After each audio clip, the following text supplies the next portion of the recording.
Salut à tous et à toutes. Aujourd'hui, on se retrouve pour une nouvelle vidéo.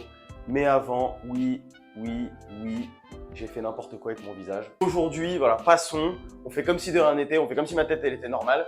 Et voilà, j'ai l'impression de ressembler un peu aux toutes premières vidéos que je faisais là de SBD. Donc aujourd'hui, on va parler de la perte de poids. Il y a de l'investissement. À tout de suite. Alors, j'ai récemment publié sur Insta une publication. D'ailleurs, voilà, mon Insta qui s'affiche. Est-ce que ça passe ici? Mon Insta qui s'affiche. Oui, maintenant c'est bon, on va faire le youtubeur. Donc, j'ai publié récemment les bases pour la perte de poids. Donc, en fait, c'est ce que je vais faire dans cette vidéo, mais avec un petit peu plus de précision. Donc, voilà, aujourd'hui, ça va être les bases pour perdre du poids et plus avoir d'excuses.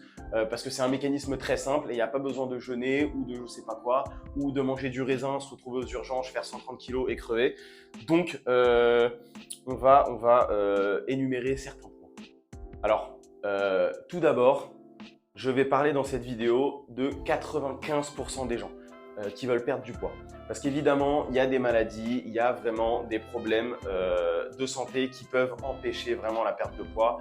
Il y a même des personnes qui ne doivent pas perdre de poids, qui ont vraiment des problèmes de santé. Mais là, vraiment, je vais parler pour 95% des gens. Donc vraiment, j'exclus les 5 derniers pourcents où effectivement les conseils ne s'appliquent pas. Mais voilà, normalement, vous regardez la vidéo, vous êtes un sportif ou une sportive et vous voulez perdre du poids. Et donc là, vous feriez bien de m'écouter.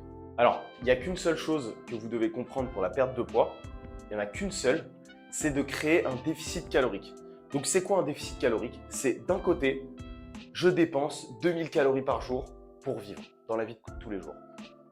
À côté, je dois manger 1800 calories pour créer un déficit calorique et perdre petit à petit du poids. Si vous vous dépensez à hauteur de 2000 calories par jour et que vous consommez 2400 calories et que vous faites, je sais pas, 3 heures de course, ce que vous voulez, 1000 cardio, que vous mangez des légumes, ça on s'en fout. Vous mangez 2400 calories, sauf que dans votre journée, vous en brûlez que 2000. Forcément, vous êtes en surplus calorique, vous prenez du poids. Fin de la discussion, c'est comme ça, il n'y a pas d'autre échappatoire. Maintenant, pour créer un déficit calorique, il y a quand même plusieurs manières de procéder.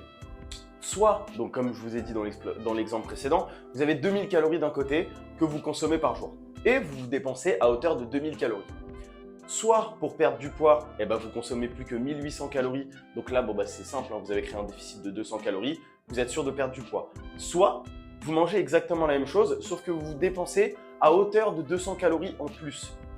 Et donc là, vous créez quand même un déficit calorique puisque vous consommez toujours 2000 calories par jour, vous perdez 2200 calories par jour avec l'exercice physique, etc.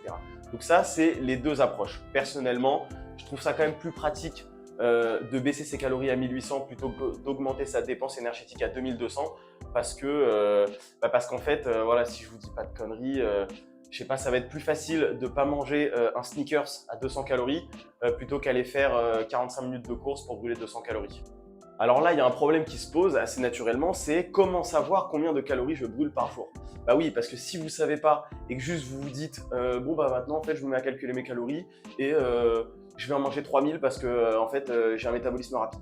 Non, tu n'as pas un métabolisme rapide, tu vas juste manger 3000 calories alors que tu en dépenses 2000. Donc tu as un surplus de 1000 calories, tu vas être énorme. Donc ce qu'on fait, c'est qu'il y a des calculateurs du métabolisme de base et qui peut rajouter aussi votre dépense journalière. Donc, ça va être de très actif, pas du tout actif, sédentaire, etc. Donc, vous trouvez un site comme ça, vous tapez sur Google, calculateur métabolisme de base, vous rentrez toutes vos informations, vous faites le calcul très facilement et ça va vous donner une moyenne. Donc, admettons que cette moyenne, ce soit 2000 calories. On va rester sur cet exemple. Et en fait, tout au long de la semaine, vous allez calculer vos calories et vous allez manger 2000 calories tous les jours. Si au début de la semaine, vous pesiez 70 kg et qu'à la fin de la semaine, vous pesez 69,5 kg, c'est que c'est bon. C'est qu'en fait, vous êtes déjà en déficit calorique. Donc, les 2000 calories qui vous ont calculé, c'était faux. Ça doit être aux alentours des 2200, 2300.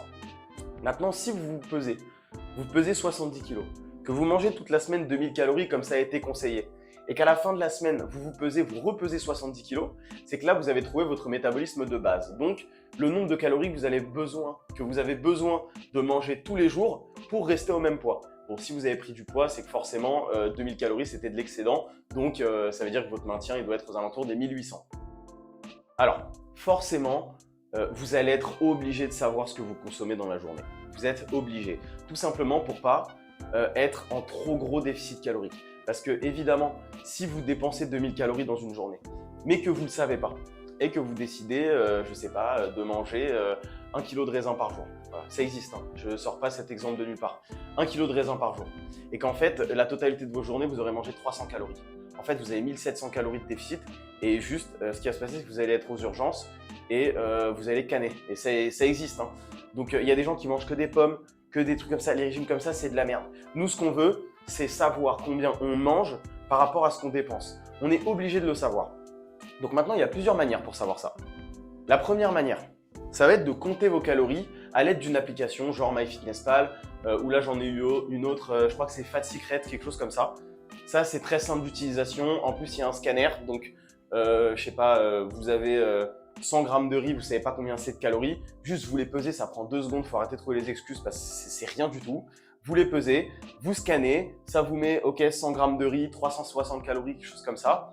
Vous les entrez dans l'application, c'est bon, c'est noté. Et en plus, dans l'application, c'est bien fait parce qu'il vous note le nombre de calories qui vous reste. Donc là, aujourd'hui, on ne va pas parler de macronutriments, hein, ça passera sur une autre vidéo, mais il vous note le nombre de calories qui vous reste. Donc, vous n'avez pas d'excuse. En fait, toute la journée, vous avez juste à manger ce qu'il y a dans les calories qui vous restent. C'est tout.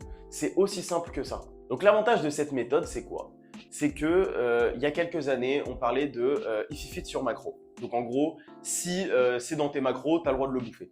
Le problème avec ça, c'est que évidemment, si vous bouffez 2000 calories de riz, en fait, il y a zéro protéine, c'est de la merde, il n'y a pas de fruits, c'est pas varié, c'est pourri et vous allez perdre du poids parce que évidemment, sur la balance, votre corps il s'en fiche que vous mangez des protéines ou quoi. Lui, il se dit, ok, il me donne tant à manger, moi je peux vivre avec tant d'énergie, bon il a créé un déficit calorique, je vais perdre. Quoi qu'il arrive, il perd du poids. Maintenant, nous, ce qu'on aimerait, c'est perdre du gras. Donc, ce qu'on va vouloir, c'est optimiser cet apport calorique. Donc ça, on rentrera dans les détails dans une autre vidéo. Donc voilà, ça, c'est l'avantage des applications. C'est que du coup, vous pouvez manger varié, vous pouvez manger des pâtes, du riz, oui, du pain, du fromage. Ça, c'est possible de rentrer dans une diète. C'est juste qu'il ne faut pas que ce soit exclusivement des aliments comme ça. La deuxième méthode, c'est d'être hyper rigide. Donc pour le coup, c'est ne pas compter ses calories, certes, enfin du moins les compter une seule fois et savoir tous les jours la quantité que vous mangez. Donc par exemple, vous savez que tous les jours vous allez manger du riz ou des pâtes, c'est à peu près le même nombre de calories, même si ce n'est pas les mêmes apports. Du riz ou des pâtes, du coup du poulet. Et vous savez que vous allez, et des légumes, des fruits, machin. Et vous savez que vous allez manger la même quantité tous les jours. Si vous mangez par exemple une banane par jour, une pomme par jour, 200 grammes de riz par jour, je vous donne un exemple, et 300 grammes de viande hachée par jour, et que vous mangez tous les jours la même chose, forcément votre total calorique ne peut pas bouger. C'est forcément tout le temps la même chose puisque vous mangez tout le temps la même chose. Le problème avec ça, c'est que ça devient vite redondant, ça devient vite chiant et c'est pas du tout flexible. Donc vraiment la meilleure manière de perdre du poids facilement, c'est quelque part en fait c'est se prendre en main et compter ses calories journaliers.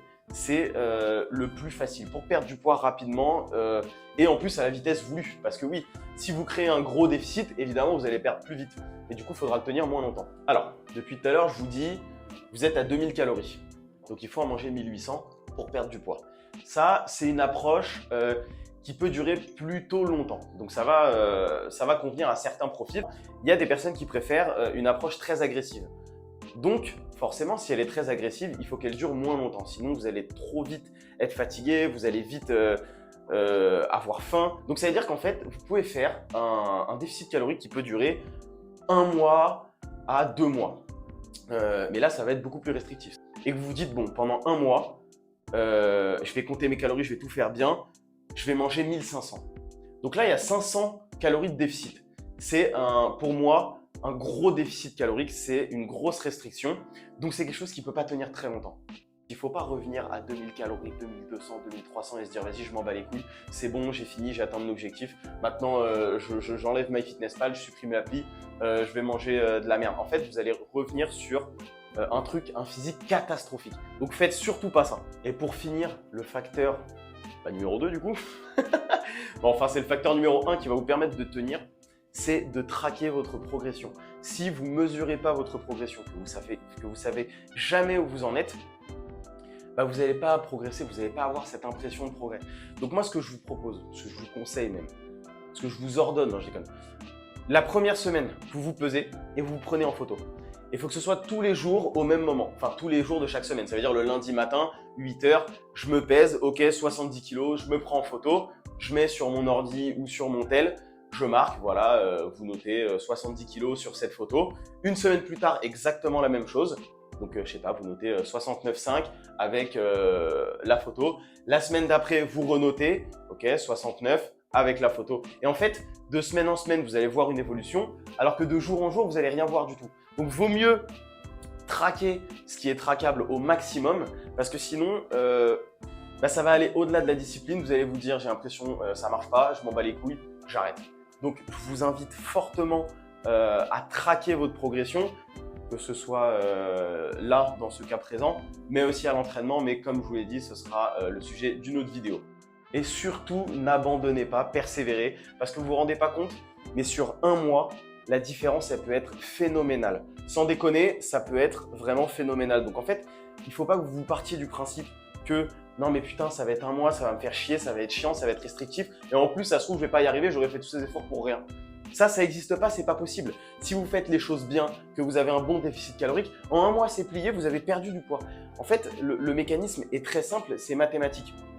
Donc faites-le, faites-vous confiance, vous pouvez y arriver, vous allez y arriver, mais n'arrêtez pas au bout d'une semaine ou deux parce que vous en avez marre, vous ne voyez pas de résultat. C'est possible qu'en semaine 1, moi depuis tout à l'heure je vous fais un truc linéaire, mais c'est possible qu'en semaine 1, vous soyez à 70 kg, en semaine 2, 69 kg, donc vous êtes hyper heureux, vous avez perdu 1 kg, semaine 3, 69,8. Mais c'est possible. C'est possible, ça fait partie du mécanisme de la perte de poids. C'est même possible, et moi ça m'arrive souvent de faire 70, semaine 1, 70, semaine 2, semaine 3, encore 70, semaine 4, 68. En tout cas, j'espère que vous avez apprécié le format de la vidéo. Je vous invite à liker, à partager la vidéo si vous avez trouvé intéressante. Vous pouvez aussi commenter si vous n'êtes pas d'accord avec ce que je dis. Voilà, merci d'avoir regardé la vidéo et on se retrouve une prochaine fois pour une prochaine vidéo.